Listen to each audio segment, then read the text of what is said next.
Jadi ketika saudara mau melakukan postural dry ya, nah biasa pasien ini kan kita suruh untuk ada yang tidur, ada yang duduk. Jadi sebelum saudara masuk ke tahap itu, saudara ajarkan pasien tadi yang nafas dalam tadi, ya. Kemudian saudara ajarkan pasiennya untuk batuk efektif diajarkan pada pasien. Nah, kemudian kita ajarkan Bapak ini untuk duduk. Bapak silakan duduk dulu. Nah, sebelum saudara melakukan pemeriksaan fisik untuk menentukan nanti posisinya apa saja, pasien diajarkan dulu pernapasan secara diafragma.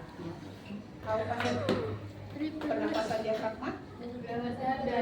Dari mulut, Bu. Mulut, Terus diafragma itu yang dekat mana? dari di sini, Bu. Sini mana? Sini. Mana? Posisinya Pernapasan dekat mana? perut. Antara mana dengan mana? Antara perut dan dada. Antara Perut dan dada. Jadi pernapasan diafragma. Jadi Bapak silahkan untuk bernafas secara diafragma dengan cara satu tangan di sini, satu tangan di sini. Nah, itu akan terasa ketika bernafas. Perut. Nah, terasa di mana nanti ketika bernafas? Perutnya bagaimana terasa? Tarik nafas. Kosong atau berisi? Nah, ketika dikeluarkan, jadi kan?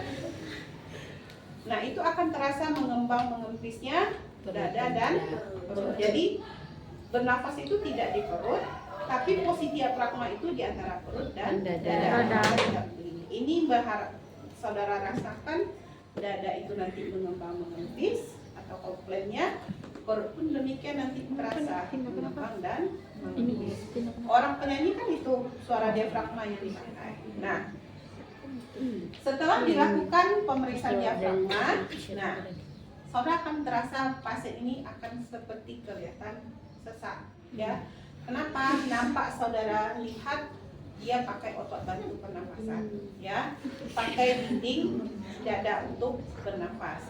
Kemudian dia pakai nih clavicula dia untuk bernafas, ya. Artinya apa? Otot, tulang dan segala macam di paru, di dalam tubuhnya dia pakai untuk bernafas. Sebenarnya kita kan tidak terlalu memakai ini, ya, tapi ini dipakainya memang secara berlebihan, ya. Kemudian saudara untuk melakukan auskultasi ini menentukan lokasinya di mana, saudara anjurkan pasiennya adalah duduk, ya, posisi semipolar atau polar. Pastikan ini apa namanya, stetoskopnya berfungsi. Jangan ini digaya-gayakan aja saudara gantung di sini tapi tidak berfungsi. Pastikan dia berfungsi. Nah, untuk mendengarkan ini kan boleh dari depan dahulu, ya. Apa lagi? Nah, saudara boleh dari sini. Jadi meriksa ini tidak boleh di ini tulang rusuk saudara, nggak boleh. Berarti di interkostal yang saudara mendengarkannya ini kan ada di paru tuh, ya, tulang rusuk saudara itu. Ini nggak boleh di atas tulang rusuk, nggak akan terdengar saudara ininya, suara paru saudara nggak akan terdengar. Paham? Jadi meletakkan ini ada caranya, ya. Coba rasakan di mana ruang yang tidak ada tulang rusuk, di sana saudara letakkan stetoskop saudara, ya. Itu saudara rasakan begini. Nah, begini saudara benar.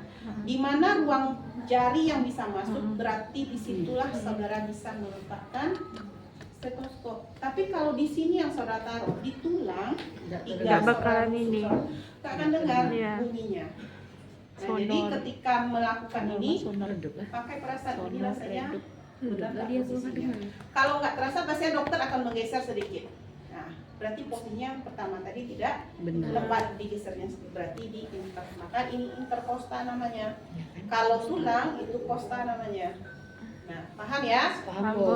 Jadi, nah, saudara rasa berarti di bawah ini. Kemudian ke sini. Kemudian interkosta di bawahnya sini. Oke. Kemudian di sini di bawah mamae. Kemudian di bawah mamae satu lagi ke sini, di bawah ini sampai di bawah di sini. Saudara dengarkan. Paham ya?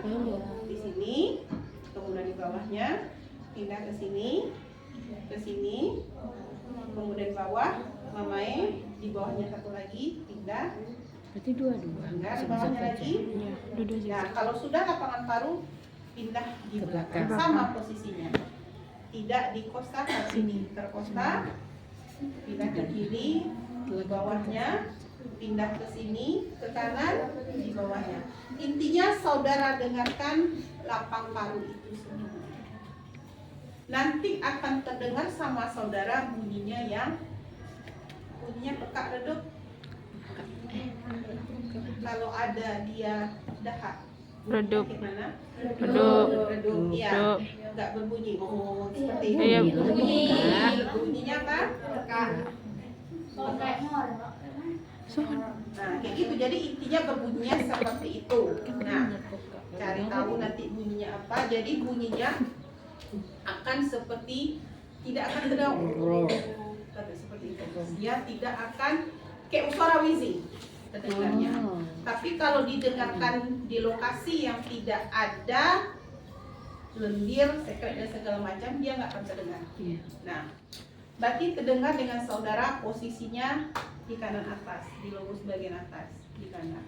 Nah, baru saudara lakukan setelah auskultasi, baru saudara lakukan perkusi. Perkusi boleh saudara lakukan mulai dari bawah sini sampai ke paru bagian atas, baru bagian ini.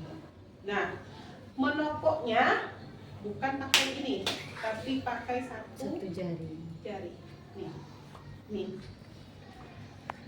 Coba bisa saudara pakai ke atas saudara? Bisa, Bu.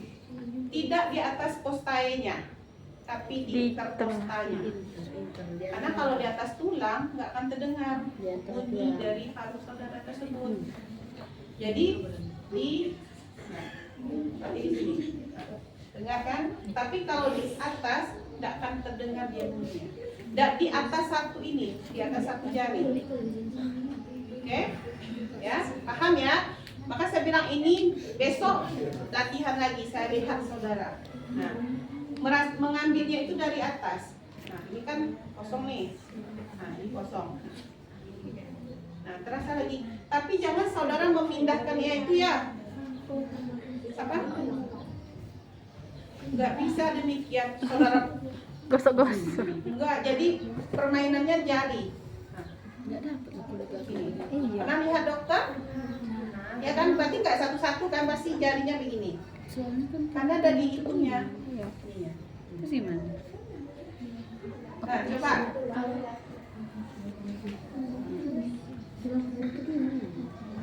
Saya nggak tahu saya pindah-pindahkan. Jadi saya nggak perlu dengan apa, terasa memindahkannya. Ah, ini tulang nih, berarti di sini.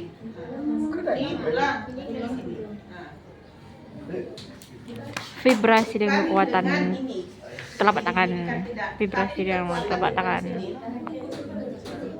sini, ya.